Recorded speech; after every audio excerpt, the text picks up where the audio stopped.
రాజులు మొదటి గ్రంథము 2వ అధ్యాయము. దావీదునకు మరణకాలము సమీపింపగా అతడు తన కుమారుడైన సొలొమోనునకు ఈలాగు ఆజ్ఞ ఇచ్చెను. లోకులందరూ పోవలసిన మార్గమున నేను పోవచున్నాను. కాబట్టి నీవు ధైర్యము తెచ్చుకొని నిబ్బరము గలిగి నీ దేవుడైన యెహోవా అప్పగించిన దానిని కాపాడి ఆయన మార్గములను అనుసరించిన ఎడల నీవు ఏ పని పూనుకొనినను ఎక్కడ తిరిగినను అన్నిటిలో వివేకముగా నడుచుకొందువు. మోషే ధర్మశాస్త్రములో వ్రాయబడి ఉన్న దేవుని కట్టడలను ఆయన నియమించిన ధర్మమంతటిని ఆయన న్యాయవిధులను శాసనములను గైకొనుము. అప్పుడు నీ పిల్లలు తమ ప్రవర్తన విషయములో జాగ్రత్తగా నుండి నా ఎదుట తమ పూర్ణ హృదయముతోనూ పూర్ణ మనస్సుతోనూ సత్యమును అనుసరించి నడుచుకొనిన ఎడల ఇశ్రాయేలీయుల రాజ్యసింహాసనము మీద ఆసీనుడగు ఒకడు నీకు ఉండక మానడని యెహోవా నన్ను గూర్చి ప్రమాణము చేసిన మాటను స్థిరపరచును. అయితే సెరూయా కుమారుడైన యోవాబు నాకు చేసిన దానిని ఇశ్రాయేలు సేనాధిపతులకు నేరు కుమారుడైన అబ్నేరు యెతెరు కుమారుడైన అమషాయను వారిద్దరికీ అతడు చేసిన దానిని నీవెరుగుదువు. అతడు వారిని చంపి యుద్ధ సమయమందైనట్లుగా సమాధాన కాలమందు రక్తము చిందించి దానిని తన నడికట్టు మీదను తన పాదరక్షల మీదను పడజేసెను. నీకు తోచినట్టు అతనికి చేయవచ్చును గాని అతని నెరసిన తల వెంట్రుకలను సమాధికి నెమ్మదిగా దిగనీయవద్దు. నేను నీ సహోదరుడైన అబ్షాలోము ముందర నుండి పారిపోగా గిలాదీయుడైన బర్జిల్లై కుమారులు నా సహాయమునకు వచ్చిరి. నీవు వారి మీద దయయుంచి నీ బల్ల యొద్ద భోజనము చేయి వారిలో వారిని చేర్చుము. మరియు బెన్యామినీయుడైన గెరా కుమారుడును బహురీము ఊరివాడునైన షిమి నీ యొద్దనున్నాడు. నేను మహనయిమునకు వెళ్ళుచుండగా అతడు నన్ను శపించెను. నన్ను ఎదుర్కొనుటకై అతడు యోర్దాను నది యొద్దకు దిగిరాగా యెహోవా తోడు కత్తిచేత నేను నిన్ను చంపనని ప్రమాణము చేసి తిని వానిని నిర్దోషిగా ఎంచవద్దు. నీవు సుబుద్ధి గలవాడవు గనుక వానినేమి చేయవలెనో అది నీకు తెలియను. వాని నెరసిన తల వెంట్రుకలు రక్తముతో సమాధికి దిగజేయుము. తరువాత దావీదు తన పితరులతో కూడా నిద్ర పొంది దావీదు పట్టణమందు సమాధిలో పెట్టబడెను. దావీదు ఇశ్రాయేలీయులను ఏలిన కాలము 40 సంవత్సరములు. హెబ్రోనులో అతడు 7 సంవత్సరములను యెరూషలేములో 33 సంవత్సరములను ఏలెను. అప్పుడు సొలొమోను తన తండ్రి అయిన దావీదు సింహాసనము మీద ఆసీనుడాయెను. అతని రాజ్యము నిలుకడగా స్థిరపరచబడెను. అంతలో హగ్గీతు కుమారుడైన అదోనియా సొలొమోను తల్లియగు బత్షెబ యొద్దకు రాగా ఆమె సమాధానముగా వచ్చుచున్నావా అని అతనిని అడిగెను.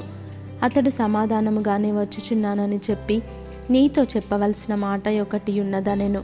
ఆమె అది చెప్పుమనగా అతడు రాజ్యము నాదయుండెననియు నేను ఏలవలెనని ఇశ్రాయేలీయులందరూ తమ దృష్టి నా మీద ఉంచిరనియు నీవు ఎరుగుదువు. అయితే రాజ్యము నాది కాక నా సహోదరుని దాయెను. అది యెహోవా వలన అతనికి ప్రాప్తమాయెను. ఇప్పుడు నేను నీతో ఒక మనవి చేసుకొనుచున్నాను, కాదనకుము.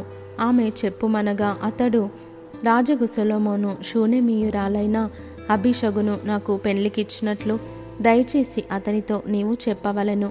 అతడు నీతో కాదని చెప్పడనెను. బత్షెబ మంచిది, నిన్ను గూర్చి రాజుతో చెప్పేదననెను. బత్షెబ రాజైన సొలొమోను నొద్దకు అదోనియా పక్షమున చెప్పుటకు వచ్చినప్పుడు రాజు లేచి ఆమెకు ఎదురుగా వచ్చి ఆమెకు నమస్కారము చేసి సింహాసనము మీద ఆసీనుడై తన తల్లి కొరకు ఆసనము ఒకటి వేయింపగా ఆమె అతని కుడి పార్శ్వమున కూర్చుండెను.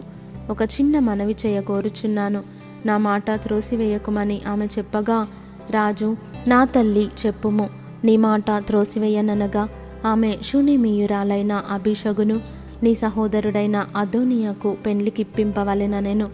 అందుకు రాజైన సొలొమోను షూనేమీయురాలైన అబీషగును మాత్రమే అదోనియా కొరకు అడుగుటయేలా, అతడు నా అన్న కాబట్టి అతని కొరకును యాజకుడైన అబ్యాతారు కొరకును సెరూయా కుమారుడైన యోవాబు కొరకును రాజ్యమును అడుగుమని తన తల్లితో చెప్పెను. మరియు రాజైన సొలొమోను యెహోవా తోడు అదోనియా పలికిన ఈ మాట వలన అతని ప్రాణమునకు నష్టము రాకపోయిన ఎడల దేవుడు నాకు గొప్ప అపాయము కలుగజేయునుగాక. నన్ను స్థిరపరచి నా తండ్రి సింహాసనము మీద నన్ను ఆసీనునిగా చేసి తన వాగ్దానము ప్రకారము నాకు కుటుంబము కలుగజేసిన యెహోవా జీవము తోడు, అదోనియా ఈ దినమున మరణమవునని చెప్పి యెహోయాదా కుమారుడైన బెనాయాను పంపగా, ఇతడు అదోనియా మీద పడినందున అతడు చనిపోయెను. తరువాత రాజు యాజకుడైన అబ్యాతారునకు సెలవిచ్చినదేమనగా, అనాతోతుతో నీకు కలిగిన పొలములకు వెళ్ళుము. నీవు మరణమునకు పాత్రుడవైతివి గాని నీవు నా తండ్రి అయిన దావీదు ముందర దేవుడైన యెహోవా మందసమును మోసి నా తండ్రికి ప్రాప్తించిన శ్రమలన్నిటిలో శ్రమ పొందితివి గనుక ఈవేళ మరణశిక్ష నీకు విధింపను. తరువాత సొలొమోను అబ్యాతారును యెహోవాకు యాజకుడుగా ఉండకుండా తీసివేసెను. అందువలన యెహోవా ఏలి కుటుంబకులను గూర్చి షిలోహులో ప్రమాణము చేసిన మాట నెరవేరెను. యోవాబు అబ్షాలోము పక్షము అవలంబింపకపోయినను అదోనియా పక్షము అవలంబించి ఉండెను గనుక ఈ వర్తమానములు అతనికి రాగా అతడు పారిపోయి యెహోవా గుడారమునకు వచ్చి బలిపీఠపు కొమ్ములను పట్టుకొనెను.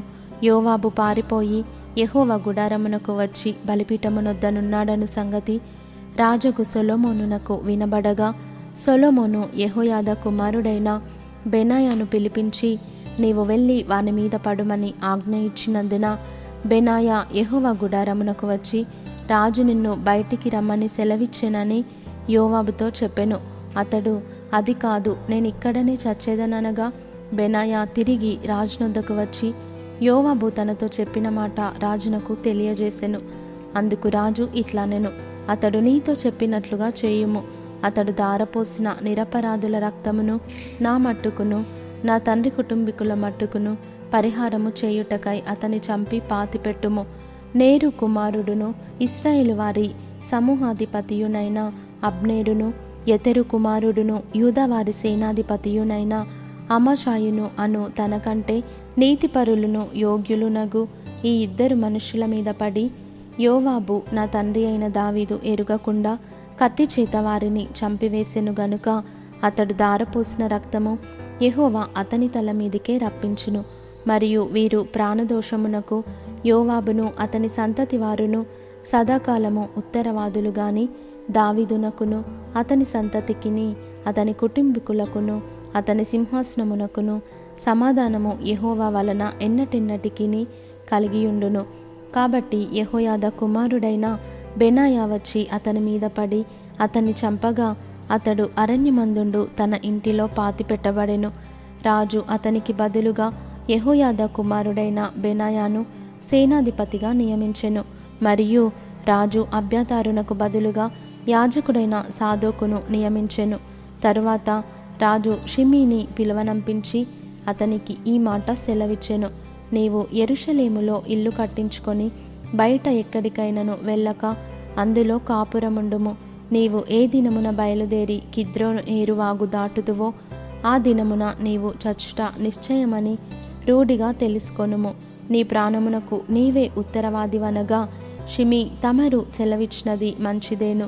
నా ఏలిన వారైన రాజుకు తమరు చెప్పిన ప్రకారము తమ సేవకుడనైన నేను చేసేదనని రాజుతో చెప్పెను. షిమీ యెరూషలేములో అనేక దినములు నివాసము చేయుచుండెను. అయితే 3 సంవత్సరములైన తరువాత షిమీ యొక్క పనివారిలో ఇద్దరు పారిపోయి మయకా కుమారుడైన ఆకీషు అను గాతు రాజునొద్దకు చేరిరి.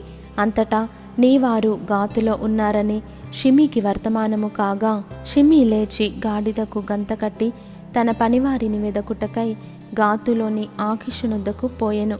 ఈలాగున షిమీ పోయి గాతులో నుండి తన పనివారిని తీసుకొని వచ్చెను. షిమీ యెరూషలేములో నుండి గాతునకు పోయి వచ్చెనని సొలొమోనునకు వర్తమానము కాగా, రాజు షిమీని పిలువనంపించి అతనితో ఇట్లనెను, నీవు ఏ దినమందు బయలుదేరి ఏ స్థలమునకైనను వెళ్ళుదువో ఆ దినమున నీవు మరణమగుదువని నిశ్చయముగా తెలుసుకొనవలెనని యెహోవా తోడని నేను నీకు ఖండితముగా ఆజ్ఞ ఇచ్చి నీ చేత ప్రమాణము చేయించి తిని గదా. మరియు తమరు సెలవిచ్చినదే మంచిదని నీవు ఒప్పుకొంటివి. కాబట్టి యెహోవా తోడని నీవు చేసిన ప్రమాణమును మేము నీకు ఆజ్ఞాపించిన ఆజ్ఞను నీవు గైకొనకపోతివేమి అని అడిగి, నీవు మా తండ్రి అయిన దావీదునకు చేసినట్టు నీ హృదయములో మెదులుచున్న కీడంతయు నీకు తెలియను. నీవు చేసిన కీడు యెహోవా నీ తల మీదికే రప్పించును. అయితే రాజైన సొలొమోను ఆశీర్వాదము పొందును. దావీదు సింహాసనము యెహోవా సముఖమందు సదాకాలము స్థిరపరచబడునని షిమీతో చెప్పి రాజు యెహోయాదా కుమారుడైన బెనాయాకు సెలవీయగా అతడు బయలుదేరి వాని మీద పడి వాని చంపెను. ఈ ప్రకారము రాజ్యము సొలొమోను వశమున స్థిరపరచబడెను.